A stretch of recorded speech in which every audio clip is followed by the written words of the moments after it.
पकड़े मोरी भाई, बादल मत पकड़े मोरी भाई, मोरी तूके नरम कन्हैया। देखिए पहली वो लाइन दी भगवान ने, भगवान वो लाइन देके कह रहे हैं कि तू कपाट खोल के चली गई थी, खोल के बढ़िया तू गई पानी, भूल करी अब तू पछतानी, मौसम कर रही ऐसा कहानी। हाँ मुझसे कह रही है माखन चोरी हो गई, मैंने माखन नहीं चुराया ना, मैं घर में गया था, तो फिर मेरे घड़े खाली कैसे हो गए, कहाँ गया घड़ों का भरा हुआ माखन।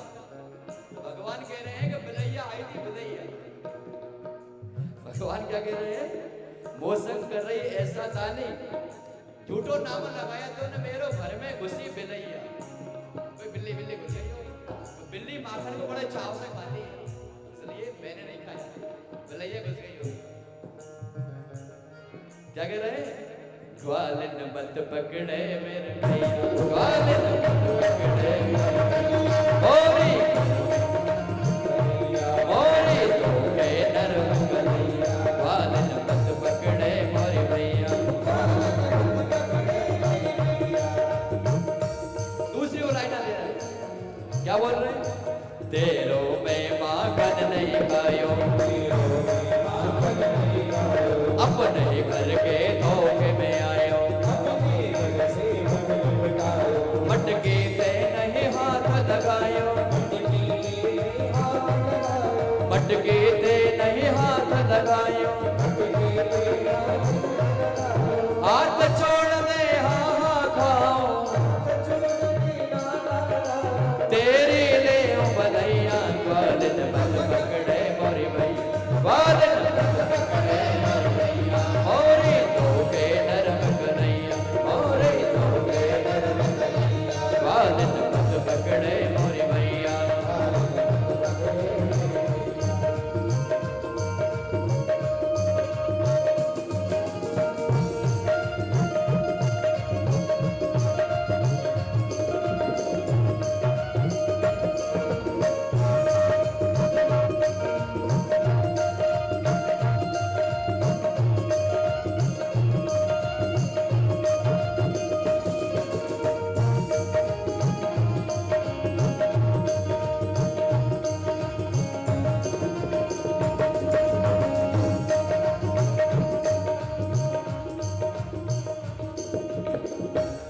जब सफाई दे रहे हैं बात नहीं बन रही, अब हाथ जोड़ने लगे, क्या कहने लगे, आज छोड़ दे सौगंध खाऊं,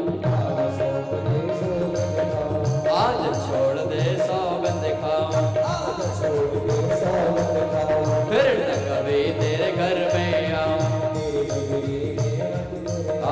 फिर न कभी तेरे घर में आऊं, तेरे घर में नित तेरी गागरे उचकाऊं, रोज तेरी गागरे उचकाऊं, हाथ छोड़ दे तेरी हो तो है, हाथ छोड़ दे तेरी हो तो है, बोल रहे हो बल भैया, ग्वालिन मत पकड़े मोरी भैया, ग्वालिन मत पकड़े मोरी तूके नरम कन्हैया, तूके नरम कन्हैया, ग्वालिन मत पकड़े मोरी भैया, मोरी तूके नरम कन्हैया, तूके नरम कन्हैया, ग्वालिन मत पकड़े मोरी भैया, ग्वालिन मत पकड़े मेरे भैया, ग्वालिन मत पकड़े मोरी भैया, मत पकड़े मोरी भैया। नंद के लाला की जय, जय श्री राम। पकड़ लिया हाथ, कई वो लाइन दी लेकिन हाथ नहीं छोड़ा, चल पड़े सीधे नंद भवन की ओर, लेके जा रही है मैया के नंद भवन में। आज यशोदा रानी से तेरी पिटाई लगवाऊंगी, तो महाराज हाथ पकड़ के ले गई है नंद भवन में। रास्ते में जा रही थी, एक वृद्ध पुरुष सामने दिखाई दिए, जैसे ही घूंघट डालने के लिए, घूंघट से मुंह ढकने के लिए हाथ बढ़ाया, और कन्हैया ने कहा कि देख मैया, अब तू बहुत देर से मेरा जो हाथ पकड़ा है, दूसरा हाथ पकड़ ले, साथ को जरा छोड़ दे। तो दूसरे हाथ को पकड़ने को कहा, और जैसे ही उसने एक हाथ से अपना घूंघट उधर आगे को ढका, वैसे ही कन्हैया ने उसी के लाला को हाथ पकड़ा दिया महाराज। और महाराज दूसरी गली से भाग करके अपने भवन में आ गए। अब वो प्रभावती नाम की जो गोपी है, गुस्से में तनतनाती हुई महाराज अपने ही लाला को हाथ पकड़ के भवन में जब पहुंची, वो कहे यशोदा मैया, हे नंदरानी। और जैसे ही नंदरानी सामने आई, देख तेरे लाला को मैंने आज रंगे हाथ पकड़ो है। और जैसे ये पीछे से महाराज आगे हाथ करो, तो नंदरानी हंसने लगी, कहने यशोदा मैया तो बावरी है गई, अपने ही लाला को पकड़ के लेके आ रही है, कह रही है कन्हैया को मैंने रंगे हाथ पकड़ो है, बावरी है गई। हंसने लगी महाराज, मुस्कुराने लगी। हे नंदरानी, तेरा जो लाला है बड़ो चंचल है, बड़ो चंचल है।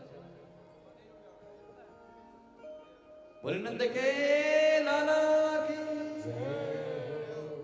की बरजो बरजोरी, बरजो बरजोरी, बरजो बरजोरी, यशोदा तेने ऐसो चंचल कान, बरजो बरजोरी, यशोदा तेने ऐसो चंचल कान। कैसा पूत सपूत जन्यो तुम, कैसा पूत सपूत जन्यो, सुन ले रे दीदिया, सुन ले रे दीदिया, बरजो बरजोरी, यशोदा तूने ऐसो चंचल कान, बरजो बरजोरी, यशोदा ऐसो चंचल कान।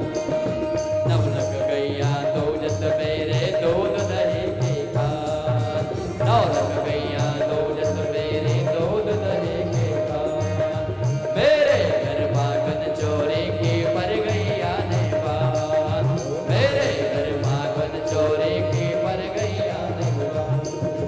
ले माखन बंदरन को दे में सदा करे नुकसान, ले माखन बंदरन को दे में सदा करे नुकसान। समझायो समझे नहीं कपटी हो गई मैंने, मर जाओ मर चोरी, मर जाओ मर चोरी, यशोदा तूने ऐसा चंचल कान, मर जाओ मर चोरी, यशोदा।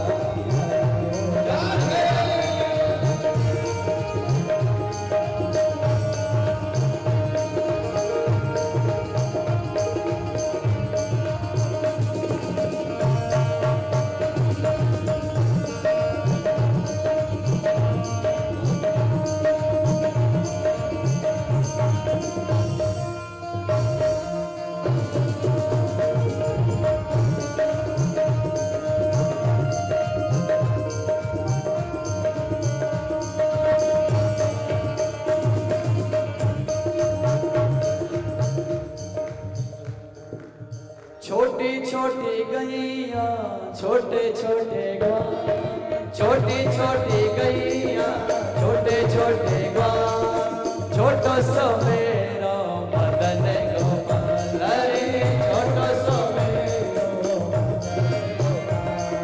छोटी छोटी गैया छोटे छोटे गाँव, छोटी छोटी गैया छोटे छोटे गाँव, छोटो सो मेरो मदन गोपाल रे, छोटो सो मेरो मदन गोपाल।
शाम सपने में आज शाम सपने हाथ उठा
कर कहते हैं अब हो गया, हाथ उठा कर कहते हैं अब हो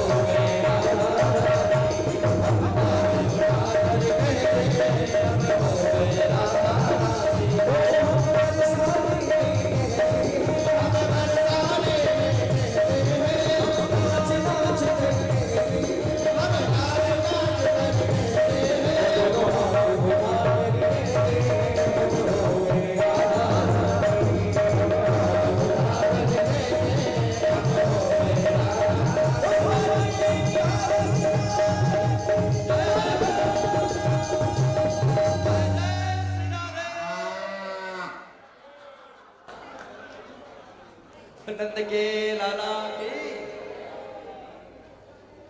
बोली राधे राधे।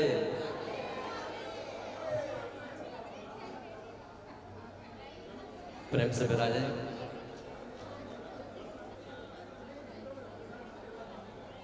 प्रभावती ने जब कन्हैया को देखा कि पकड़ने के बाद भी पकड़ में नहीं आया,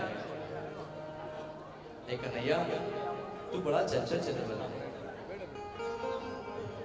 तू बड़ा मनमोहना है, तुझसे मैं तो हार गई। तो कन्हैया ने कहा मैया तूने चेतावनी दी थी मुझको कि रंगे हाथ पकड़ के बताऊंगी, नहीं पकड़ पाया ना। मुझको तो लोग प्रेम से बांध सकते हैं, मैं प्रेम के बंधन को स्वीकार करता हूं। महाराज, भगवान श्री कृष्ण गोकुल में घर घर माखन चोरी करने जाते हैं,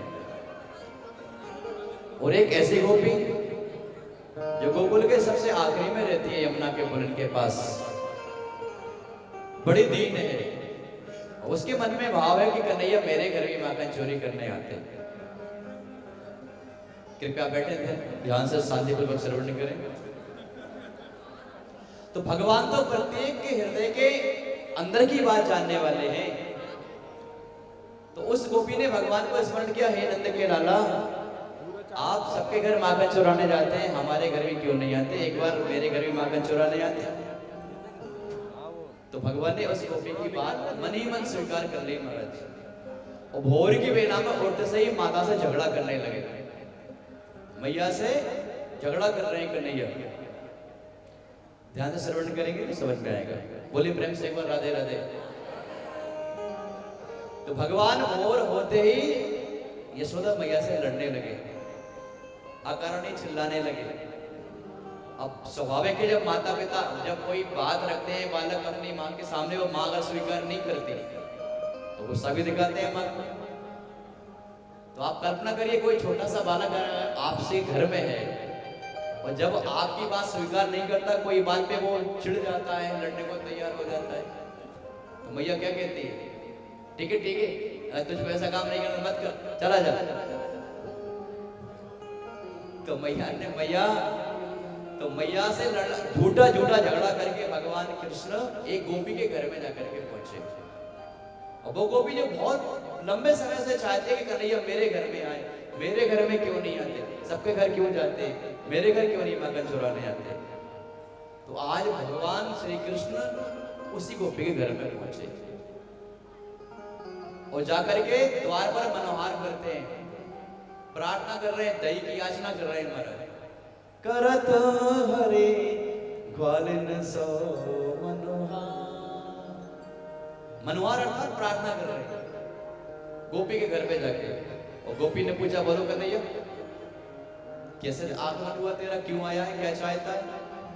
तो भगवान कृष्ण कहने लगे, आज भोरते है कहो कि ऐसे नजर लगी, बिन कारण ही मारन दौरी मैया है वगैरे।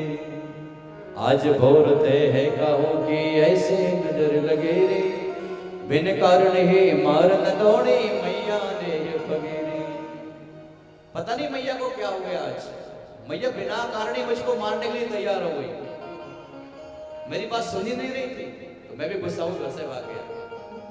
बिन कारण ही मारन दौड़ी मैया ने वगैरे। मैं हो रूठ भगवन ते भाग्यो, रोको न वाक्यो हटक्यो। मैं हूँ रूठ भवन ते भाग्यो, रोको न वाक्यो हटक्यो। तेरी सो भरिदास कलिंदी वन से बट सो भटक्यो।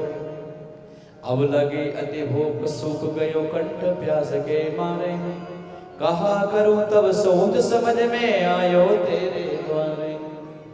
लाए तनिक नवनीत प्रेम सो तेरी दया दिखाए। नाहे तो नैक दही अपनो या कछु मही मगा। मैं भोर की बेला में मैया से झगड़ा करके निकला हूं, उसने मुझे खूब रोका लेकिन मैं नहीं रोका। अब दोपहर की बेला हो गई है, मुझे भूख लगने लगी, मुझे प्यास लगने लगी, तो मैं सोचा क्या करूं अब। तो मन में विचार आया कि तू मुझसे बहुत प्रेम करती है मैया, तो तेरे घर में चला आया सीधा सीधा। लाए तनिक नवनीत प्रेम सो तेरी दया दिखाए। नाहित नैक दही ही अपनो या कछु मही फिवाए। अब ले आ, मुझे भूख लग रही है, नवनीत ले आ, दही ले आ, और दही अगर ना हो तो मही पिवाए, मुझे मही ला के मठई ला करके दे दे। तो देखे श्याम की जुगत विनय सिनी गोपी मन मुस्कानी। ओ मिले न कछु बिनु मोल लाल कहो के विदे हाथ निकानी। देख श्याम की जुगत विनय सिनी गोपी मन मुस्कानी। जुगत अर्थात जुगाड़ बना रहे भगवान। देख श्याम की जुगत विनय सिनी गोपी मन मुस्कानी। कहने लगी बिने न मिले न कछु बिनु मोल लाल कहो के विदे हाथ निकानी। भैया संसार में बिना मोल में कुछ नहीं मिलता, फ्री में कुछ नहीं मिलता। कुछ न कुछ तो देना पड़ता है। मिले न कछु बिनु मोल लाल, कहो केवली हाथ में कानी। तुमने कौन सा उपकार कर दिया है मुझ पर? तुम्हें मैं माखन लाके दे दूं, दही लाके दे दूं, मई पिवाई दूं, कुछ नहीं मिलता संसार में बिना मोल के। तो मोल माखन को मांगत है, भगवान कह रहे हैं उस गोपी से, मोल माखन को मांगत है। मैं बालक कछु पास न मेरे, देऊं कहां से ला। मोल माखन को मांगत है। भगवान कह रहे हैं देख, माखन मिश्री का, दधी मई का कोई मोल होता है क्या? ये तो ऐसे प्रेम से बांट देना चाहिए, दे देना चाहिए। तुझसे तो मैं मांग के खाना चाह रहा हूँ, फिर भी नहीं दे रही है मुझे को। वो कहने लगे देख कर नहीं, मैं जानती हूँ तू बड़ा चंचल चित्तौर है, कुछ नहीं दूंगी तुझको। तो कहने लगे कुछ दे, तेरे पास कुछ हो अगर तू मुझे दे, तो तुझे मैं माखन दे दूं, तुझे मिश्री भी खिलाऊंगी, माखन भी खिलाऊंगी, दही भी पवाऊंगी। बोल कुछ है तेरे पास? तो कहने के मेरे पास कुछ नहीं है, मैं तो बालक हूँ, कुछ नहीं है मेरे पास। तो कहने लगी मोल नहीं तो चलो गोट, गोट अर्थात गौशाला। यूं होए न मुंह कछु है रे, दे उठवाओ खांच गोबर की, धरवाओ सिर मेरे। जितक बार तुम खांच उठाओ, श्रम कर नंद दुलारे, उतने ही नवनीत पिंड तुम देहो हाथ तुम्हारे। हे नंद के लाला, अगर पैसे नहीं है तुम्हारे पास तो चलो सीधे गोद, इधर खड़े खड़े होने वाला कुछ नहीं है, कुछ नहीं मिलने वाला बिना मोल। मोल नहीं तो चलो गोट, यूं होए न मुंह कछु है रे, दे उठवाओ खांच गोबर की, धरवाओ सिर मेरे। जितक बार तुम खांच उठाओ, श्रम कर नंद दुलारे, उतने ही नवनीत पिंड तुम देहो हाथ तुम्हारे। लेकिन पै में तो कछु पढ़ो न अक्षर, गिनते कुंवर कन्हैया, या ते रेख लगाऊं कपोलन गिनवाऊंगी भैया, या ते रेख लगाऊं कपोलन गिनवाऊंगी भैया। विविध लोभ माखन के चाखन, हृदय खांच उठाई, गुल चाखाय लाल गालन पर, गोमैल पे लिखवाए, हाँ गोमैल पे लिखवाए। देखिए माखन के लोभ के खाने के लिए भगवान ने माखन के लोभ में गोमय लिप लिखवाई। उसने कहा जितनी बार तुम खांच उठाओगे, अर्थात गोबर से भरा हुआ जो पात्र मेरे मस्तक पे रखाओगे, जितनी बार उतने ही माखन के पिंड, नवनीत के पिंड गोले तुम्हारे हाथ में रख लेंगे। तुम खूब प्रेम से खाना ताजा ताजा। लेकिन मुझको गिनती मिनती नहीं आती, कुछ मैंने पढ़ा लिखा नहीं है, तो मैं गिनती कैसे करूंगी, काउंटिंग कैसे करूंगी? तो मैं जितनी बार तुम खांच उठाओगे गोबर की, उतनी बार तुम्हारे गाल पे मैं रेखा लगा दूंगी महाराज। अब वो छोटे छोटे कन्हैया मीठी मीठी बातों को समझ नहीं पाए। अब वो गोपी महाराज बड़ी सयाने थे, गौशाला में लगे कन्हैया को, और गोबर की खांच उठवाती, मस्तक पर रखाती, और भगवान के मधुर सुकोमल आधार को स्पर्श करती है, उनके कपोल को स्पर्श करती है, और गोबर से महाराज एक रेख लगा देती है। अब जितना पात्र में गोबर भरना चाहिए उतना तो नहीं भरती, आधा खाली रहेगा और भर के खाली करके आती, फिर दूसरी बार आई, फिर हाथ लगा इसने, फिर उसने कन्हैया ने हाथ लगवाया, और मैया ने फिर से एक गोबर में ऐसे रेख लगा दी। ऐसे महाराज पूरे इस कपोल में बढ़िया रेखा लग गई। अब मैया ढूंढते आई नंद भवन में। जब कन्हैया नहीं मिले, बहुत देर हो गई, दोपहर की बेला हो गई, तो मैया घबराई कि कन्हैया गया कहाँ। तो खबर लगी कन्हैया तो गोपी के यहाँ है। तो भगवान को ढूंढते ढूंढते जब मैया यशोदा पहुंची हैं, तो पता लगा कन्हैया खड़े हैं गौशाला में, और खड़े खड़े क्या कर रहे हैं, उस गोपी के लिए गोबर की खांच उठवा रहे हैं बार बार। वो गोपी कहती है देखो तेरे लाला मेरे पास आयो और नवनीत के पिंड मांग रहे हो, तो मुझसे माखन मिश्री मांग रहे हो, तो मैंने भी इसको प्रेम ही प्रेम में ऐसे गौशाला में बुला लियो, और जितनी बार ये खांच उठा रहा है उतनी बार मैंने इसके रेखा लगाई दी। तो मैया मुस्कुराने लगी, कन्हैया मुस्कुराने लगे। गोपी को भगवान के कपोल को स्पर्श करने में जो सुख मिल रहा था महाराज, वो अलौकिक था। सुखदेव भगवान कहते हैं राजन परीक्षित, भगवान ने उस गोपी के मन की अभिलाषा को पूर्ण किया, और अब तो भगवान को उठा करके गोदी में लेकर के यशोदा मैया अपने भवन में ले आए। और आकर के कहा कन्हैया तुझे जो भी चाहिए ना मुझसे कहा करना कन्हैया, मुझसे क्यों नहीं कहता। एक समय की बात, एक दा करे दासी सो ग्रह सो ग्रह में दिना। यशोदा मैया दधी मंथन कर रही थी। दधी मंथन करते करते भगवान श्री कृष्ण के ही लीला को स्मरण करती जा रही थी।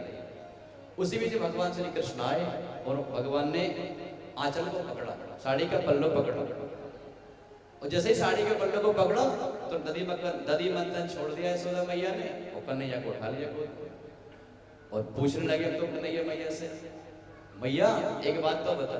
तो कहा क्या, तू मुझको कितना प्रेम करती है। तो माता कहने लगी कन्हैया तू तो मेरा प्राण है, तू तो मेरा प्राण है।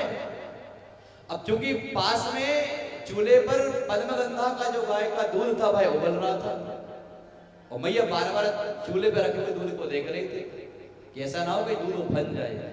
इसी बीच में कन्हैया ने मैया से पूछा कि भैया एक बात तो बता, तू मुझको प्राण से प्यारा मानता है ना। तो हाँ, पर तू मुझको दुलार करना, फिर तू मुझको देखने में तू बार बार चूल्हे पर रखे हुए दूध को देख रही है। वो इतना बात कर ही रहे थे कि कन्हैया को महाराज गोद में से जमीन पे पटका और मैया दूध को उठाने के लिए चली गई। दूध फलने वाला था। तो जैसे ही मैया ने कन्हैया को नीचे पटका और दूध को उठाने के लिए जैसे ही भागी, इधर कन्हैया को बड़ा गुस्सा आया। अभी मुझसे कह रही थी कि प्राणों से प्यार हो और दूध को बचाने के लिए मुझको जमीन पे फेंक के चली गई। तो महाराज गुस्सा आया भगवान को, और भगवान को जब गुस्सा आया तो पता है क्या किया इन्होंने। जब इनको गुस्सा आया तो भगवान ने आगे सिर तोड़ा, जो लुड़िया रहती है पहले कान में पत्थर की बड़ी लुड़िया रहती थी, उसको उठाया भगवान ने और सीधे अंदर भवन में घुसे। जितने घड़ा में बढ़िया भवन में रखा हुआ था, घड़ा भरे रखे थे दधी के, मही के, नवनीत के, महाराज एक एक करके भगवान ने सारे घड़े फोड़ डाले। अब छोटे छोटे बच्चों को सब वैसे ही होता है ना, किसको फोड़े किसको तोड़े। कोई हाथ में अगर टॉयस आ जाए खिलौना उसको तोड़ फोड़ दे। तो लुड़िया लेके गए महाराज, तो सारे घड़े जो भरे हुए रखे थे दधी के, मही के, नवनीत सब फोड़ दिए। तो जब यशोदा मैया ने देखा दूध को रखे के पता लगा कन्हैया कहाँ गया, घर में से पता लगा दूध की धारा बह रही है, दही की धारा बह रही है, अंदर होने पहुंचे सारे मिट के फूटे मुझे माथा ठंडक गया यशोदा मैया का। गोपिकाएं सही कहती थी, जो बार बार शिकायत करके आती थी कि तेरा कन्हैया बड़ा चंचल है, माखन चोरी करता है, मटके फोड़ देता है, बंदरों को खिला देता है, सही कहती थी। और जैसे ही महाराज आंगन में जब जाकर के देखा तो पता लगा भगवान बंदरों को माखन पवा रहे। बोलिए राधे राधे। गुस्सा आ गया मैया को, हाथ में लकड़ी उठाई एक लकड़ी और कन्हैया को पीछे पीछे, कन्हैया आगे आगे और मैया पीछे पीछे। कह रही है कन्हैया तू पकड़ में आ जा, तुझको बहुत मारूंगी, पकड़ में आ जा। सुखदेव भगवान कहते हैं राजन परीक्षित इस झांकी का दर्शन करिए, जो श्री हरि है, जो बड़ी बड़ी योग साधना के द्वारा प्राप्त होते हैं। जीव का क्या सामर्थ्य कि भगवान को पकड़ पाए, बंधन में रख पाए। लेकिन आज यशोदा मैया लकड़ी लेकर के पीछे पीछे भाग रही है और भगवान श्री कृष्ण मैया के डर से भागे जा रहे हैं आगे आगे। अब कभी इधर भागते हैं, कभी उधर भागते हैं, कभी उधर भागते हैं, कभी इधर। मैया को खूब छकाया महाराज, कन्हैया पकड़ में नहीं आए। अब भगवान ने देखा कि मैया थक गई, अब इष्टपट तो थी मैया को, भागते भागते थक गई, पसीना पसीना आएगी। तो भगवान को दया आया और भगवान ने कहा देख मैया अगर मैं पकड़ में आ गए हो तो मुझको मारेगी तो ना। तो कन्हैया के कहने पर मैया कहने लगी नहीं नहीं तुझको मारूंगी ना। तो कहा करेगी, तेरी पूजा करोगी। तो महाराज कन्हैया गोद में आकर के बैठ गए। अब गोद में आकर के बैठे महाराज और अब तुरंत कान पकड़ा तेरी। तो कन्हैया कह रही पूजा कर रही है कि मेरा कान तोड़ रही है। तो मीठी मीठी बात पर मन मोहित हो रहा है। तो कहने लगी ना तो तुझको मैं मारूंगी, तेरी पूजा करूंगी, तुझको बांध के रखूंगी। बोलिए राधे राधे। क्या करूंगी? तुझको बांध के रखूंगी। बहुत शैतान हो गया। वो सच ही कहती थी जो मेरी गोपिकाएं बगल वाली पड़ोस में आकर कहती थी तुम्हारा कन्हैया चंचल है, चितवन है, ऐसा ऐसा करता है। अगर तुझको मैंने समझा दिया होता पहले ध्यान दिया होता तो मेरे इतने पुराने जो नदी नदी के माखन भरे हुए घड़े थे वो फूटते नहीं आज। वो सच कहती थी, मैंने ध्यान नहीं दिया, तुझको बांध के रखूंगी। तो हमारा रस्सी ढूंढने लगी जो जिससे दधी मंथन किया जाता है, जिसमें रस्सी बंधी रहती है, उसको रस्सी निकाली महाराज और कन्हैया को बांधने की चेष्टा करी। और जैसे ही कन्हैया की कमर में वो रस्सी लपेटी तो महाराज 2 अंगुल की रस्सी कम पड़ गई। कितने अंगुल की रस्सी कम पड़ रही है? 2 अंगुल की। तदपि द्वयंगुलम नूनम यदि अदादत्त वंदनम, भगवान बंध नहीं रहे। तो दूसरी रस्सी एक ढूंढी पास में ही पड़ी हुई थी, उसको उठा लिया, उसको जोड़ लिया। आश्चर्य की बात कि 2 रस्सी जोड़ने के बाद भी भगवान की कमर बंध नहीं रही। तो मैया को आश्चर्य हुआ, दासियों को आवाज लगाई, दासियां आई, उन्होंने कहा रस्सी, जितनी रस्सी पड़ी घर में सब ले आओ। अब उस समय तो ऐसा ही होता है, एक रस्सी से नहीं बंधा, दूसरे रस्सी से नहीं बंधा, तो आवाज लगाई, जाओ जितनी घर में रस्सी रखे सब रस्सी लेके आ जाओ महाराज। तो वो गोपिकाएं जो सेविकाएं थी, वो सेविकाएं महाराज रस्सियां लेके आ गई। अब एक में एक जोड़ रही है, एक में एक जोड़ रही है, लेकिन भगवान की माया का प्रभाव कि भगवान बंधन को स्वीकार नहीं कर रहे हैं। यदा से तदपि न्यूनम तेनान्य तदपि संददे तदपि द्वयंगुलम नूनम यदि अदादत्त बंधनम। कोई भी रस्सी आती है वो 2 अंगुली रस्सी को पड़ जाती है। जैसे ही वो गठान लगाने की सोचती है, लपेटती है कमर में, और मैया बांधने की चेष्टा करती है तो ग्रंथि नहीं लग पा रही। अब माता पकड़ के बैठी है, भगवान जाने ये कौन सा जादू है जाके कमर में, इतनी सी कमर मेरे लाला की, इतनी सारी रस्सियां इकट्ठी करनी, लेकिन कमर है के बंदे को नाम ही नहीं ले रही। गोपिकाओं ने कहा मैया छोड़ दो कन्हैया को। मैया ने कहा छोड़ोगे तो नहीं, इसको बांध के ही रहोगे। अब भगवान ने सोचा चलो ठीक है, कुछ बात मैया की भी पूरी कर दे, कुछ बात अपनी माँ की अभिलाषा पूरी कर दे। तो भगवान ने बंधन स्वीकार कर लिया।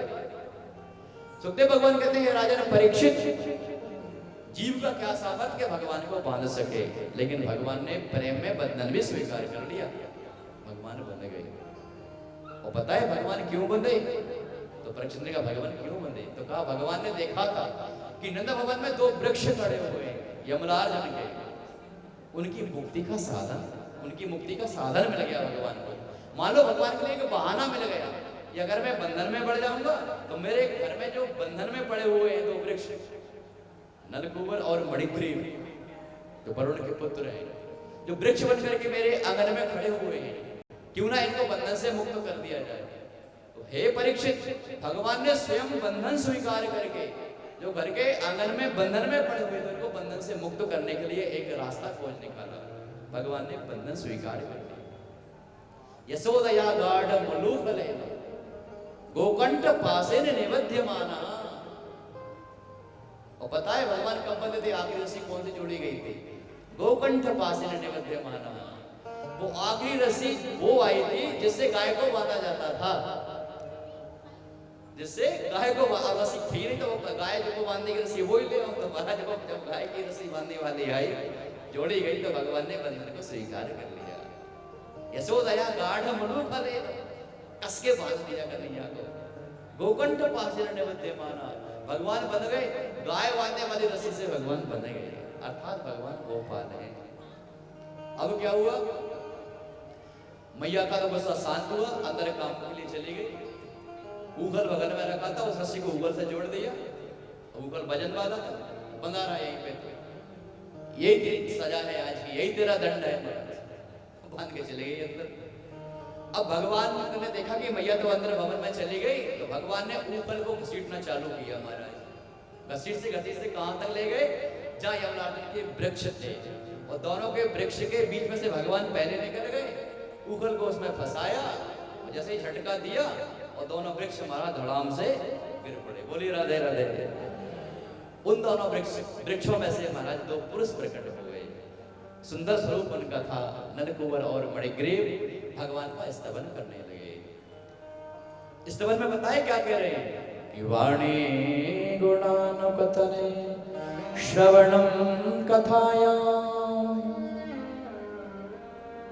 हे नाथ, वाणी गुणानुकथने, ये वाणी आपके गुणगान करे।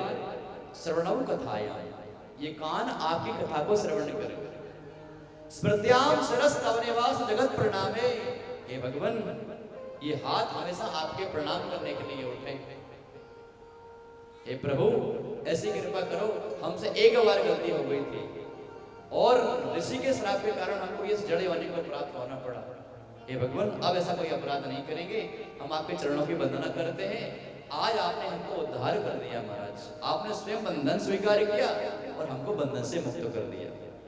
भगवान का स्तवन करके जैसे ही नलकूबर मणिग्रीव गए, नंद बाबा का वहां पे आगमन हुआ। और नंद बाबा ने जब देखा कि कन्हैया ऊपर से बंधे हुए, तुरंत रस्सी को खोला, ऊपर को हटाया, यशोदा मैया को डांटा। यशोदा मैया ने जब पूछा कि तुमने क्यों बांधा तो सारी बात बताई महाराज। और जब देखा कि आनंद भवन में बड़े बड़े जो वृक्ष थे वह गिरे पड़े, और कन्हैया ने उनको उखल के माध्यम से कराया। तो आश्चर्य फिर से हुआ कि वैसा भी हो सकता है कि मेरे छोटे से लाला ने इतने बड़े वृक्षों को गिरा दिया। तो भाई समझ गए ये तो हरि प्रेरणा है, ये कन्हैया तो ऐसे ही है, बड़े बड़े राक्षसों को भी मार देता है और वृक्षों को भी गिरा देता है। बोलिए राधे राधे। सत्यदेव भगवान कहते हैं राजन परीक्षित, इस प्रकार से भगवान ने यमनार्जुन का उद्धार किया। और अब जब देखा, जब दो वृक्ष गिर पड़े, तृणावर्त का आगमन हो गया था, शक्तासुर का आगमन हो चुका था।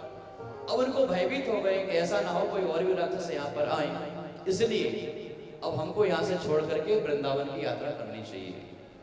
गोकुल को छोड़ करके हम कहीं और चले, तो कहाँ चले?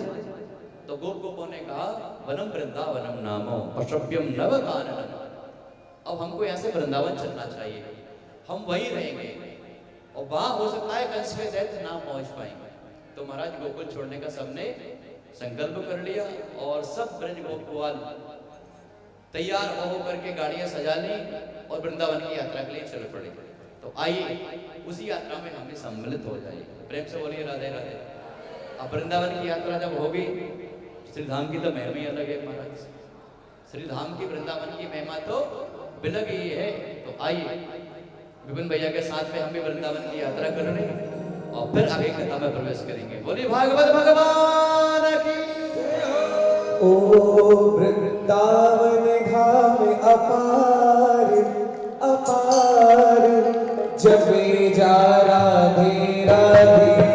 वृंदावन धाम अपार अपार, जपे जा राधे राधे।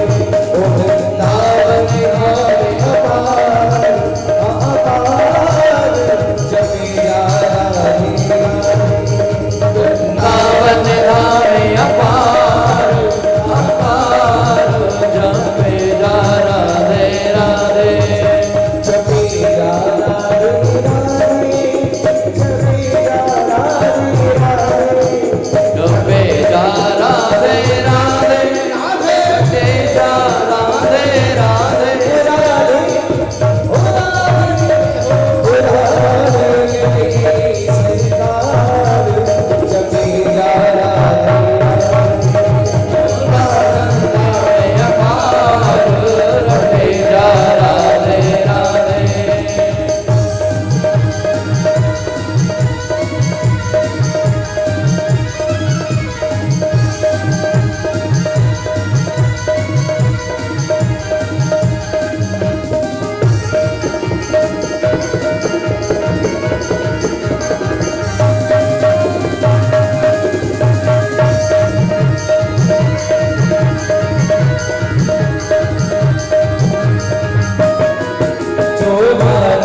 पूजा वृंदावन की लीला समझो गुण को छीना वृंदावन की लीला समझो गुण का छीना या में ऋषि मुनि है जमेरा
दोनों हाथ ऊपर के आवाज आनी चाहिए ताली की, है ना?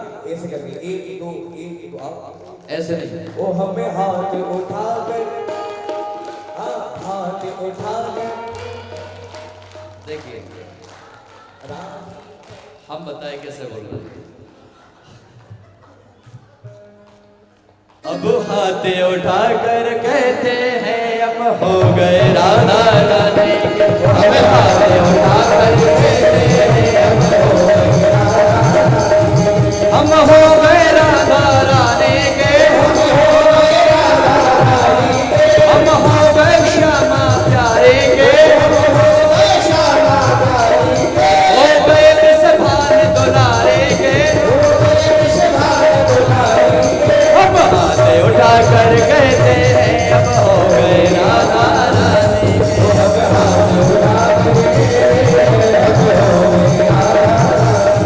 अब हाथ उठाकर कहते हैं हम हो गए राधा रानी के। अब हाथ उठाकर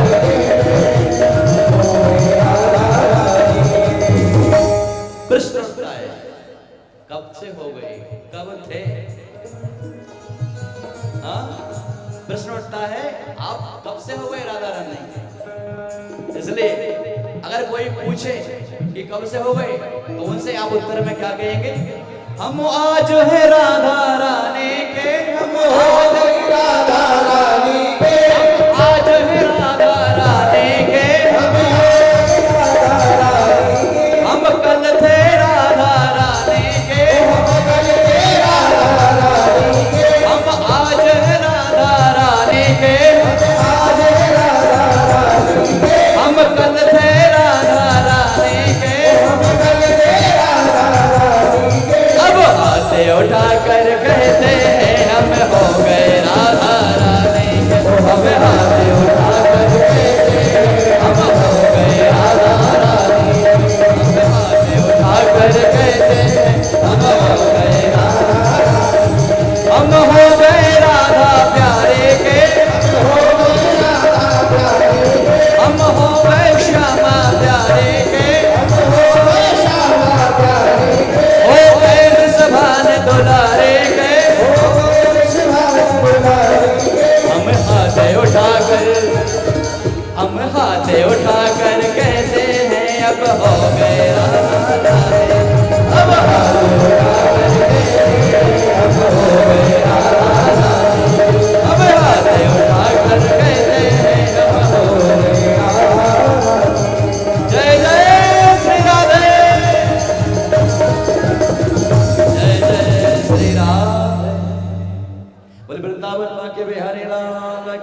आइए विराजिए।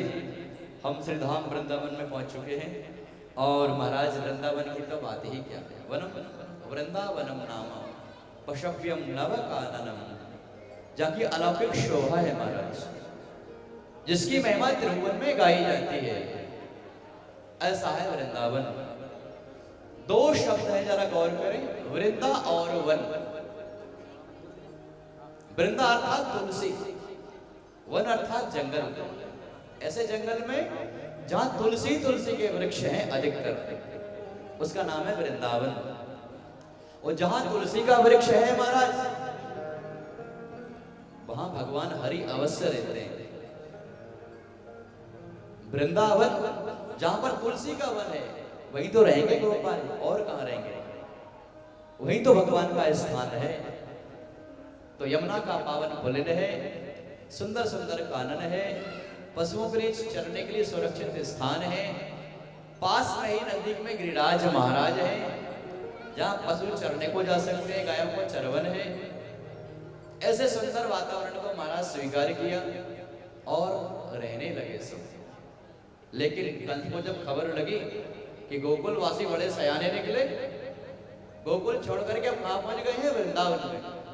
ठीक है, यहां भगवान श्री कृष्ण जब बड़े हो गए हैं, वृंदावन में आकर के मैया से कह रहे हैं, मैया अब मैं गाय चरावन जाऊं, अब मैं बड़ा हो गया हूं ना, अब मैं गाय चराने जाऊंगा। तो मैया कह रहे तू कितना बड़ा हुआ है अभी? अरे 5 वर्ष का बालक हो है, तो कह रहा हूँ गाय चराने जाऊं। तो कह रहा छोटे छोटे बच्चों को लेके जाऊंगा। तो महाराज ग्वालों के साथ साथ भगवान कृष्ण भी बच्चों को चराने के लिए, छोटे छोटे बच्चों को चराने के लिए गोपों के साथ में जाते हैं। और भगवान बिना पादुका के महाराज, पादुका धारण नहीं करते, पैरों में गंगो चराने जाते हैं बिना पादुका। सुखदेव भगवान कहते हैं राजन परीक्षित, देखो तो सही जरा, भगवान की क्या भगवत्ता है। जो भगवान त्रिभुवन सुंदर, जो वैकुंठ में लक्ष्मी के चरणों के, लक्ष्मी जिनके चरणों की सेवा करती रहती है, ऐसे सुंदर सुकोमल भगवान के चरण कमल वृंदावन में गऊ के पीछे पीछे भाग रहे हैं। भगवान क्या करना चाहते हैं? भगवान ने गोपाल का वेश बनाया है। और यहाँ महाराज कंस ने जब देखा है कि वृंदावन में रहने लगे सब ब्रज गोपाल, तो वहां पर बकासुर नाम का दैत्य भेजा महाराज। यमुना के किनारे पे तट पे जाकर के बकासुर बैठ गया, उसकी बड़ी लंबी छोंच थी महाराज। और देखा कि सब गोपाल आ रहे हैं पानी पीने के लिए। जैसे ही कन्हैया महाराज जल ग्रहण करने के लिए आए, तुरंत अंदर रख लिया छोंच। भगवान ने भी देर नहीं लगाई महाराज, तुरंत उसके मुख को फाड़ करके बाहर निकल आए और 2 भागों में उसकी चोंचों को पकड़ा और उद्धार कर दिया। गोविंदाय नमो नमः। बकासुर को मारा, अगासुर को भेज दिया महाराज। अगासुर बड़ा भयानक अजगर सांप था, बड़ा भयानक। और ये चला महाराज भगवान कृष्ण को मारने के लिए। भगवान गोवालों के साथ में गौ चराने के लिए जंगल में थे वन में। और ये भी महाराज जंगल में जाकर के अपना मुख ऐसा फाड़ करके बैठ गया। अब जो भगवान के सखा थे वो देख रहे हैं कि इतनी बड़ी गुफा, तो ऐसी गुफा हमने कभी देखी ही नहीं। अब बड़े बड़े उसके दांत थे महाराज, तो उनको आश्चर्य हुआ गोपालों के लिए, आखिर इतनी बड़ी गुफा पहले हमने कभी नहीं देखी, ये कहां से आके, चलो अंदर जाके देखते जरा इसमें है क्या। तो वो गोपाल महाराज उस अगासुर के मुख में घुसने लगे। वो इतना बड़ा उसका तो गुफा जैसा दिख रहा था पर्वत की तरह, कुतूहल बस घुस गए महाराज। अगासुर ने देखा कि मैं जिसको चाहता हूं वो तो मेरे मुख में पहले आ जाए, तो मैं मुख बंद करूं।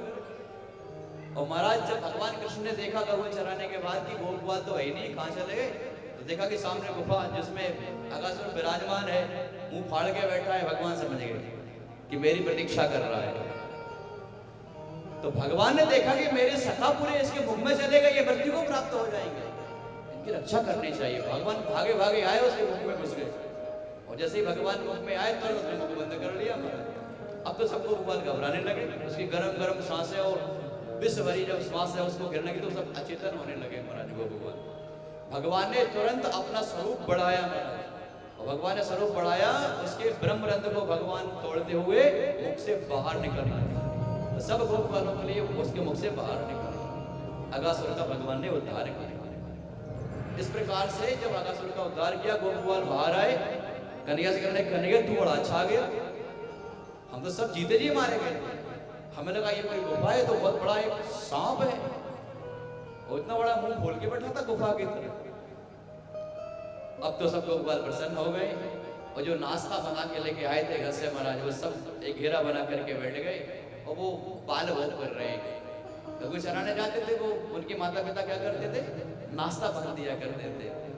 और भगवान कृष्ण की भगवत्ता को देखिए महाराज, आज भगवान सब सखाओं के बीच में बैठे हैं, गऊ चराने गए थे, और सखाओं के बीच में बैठ करके कह रहे हैं भैया एक काम करो, अपना अपना जो घर से लेके आए हो जो भी भोजन है हमें अपना दो, और हमारा आप मिल बांट के खाते हैं। यही करते हैं महाराज मित्र लोग, क्या करते हैं जब कहीं बाहर भोजन करेंगे तो सब मिलजुल के ही खाते हैं।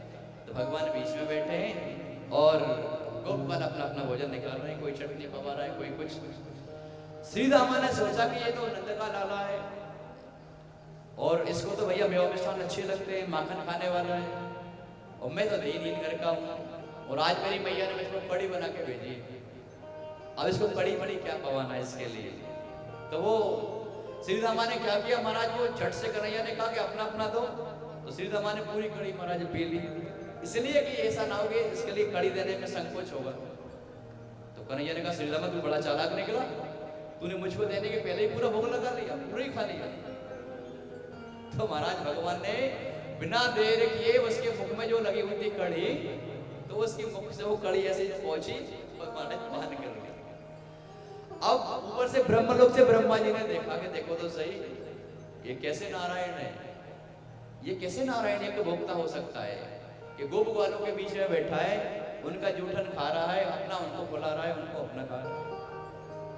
ब्रह्मा जी को मोह हो गया महाराज, ब्रह्मा जी मोहित हो गए, आश्चर्य में पड़ गए, ऐसा भी हो सकता है, आश्चर्य में पड़ गए।